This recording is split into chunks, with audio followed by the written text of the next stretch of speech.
Hey guys, welcome back with me again in this channel. On today's tutorial, I'm gonna show you how you can add a table on Google Forms.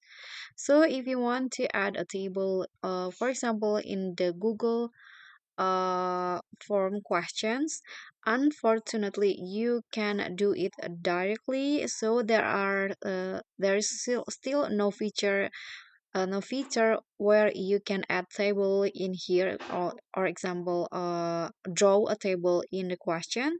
So what you need to do, I'm going to show you a trick. So if you want to add a table to the question, what you need to do is draw or make the table on the Google Sheets or the Google Docs, and after that you can like save or screenshot the table. I'm going to use the snipping tool from the Windows 11.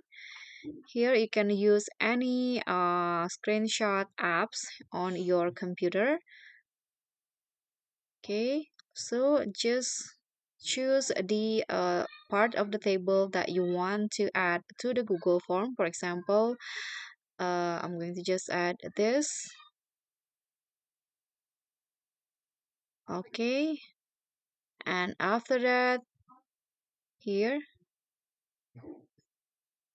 it will be add. And okay, so what you need to do is paste the table in here like this.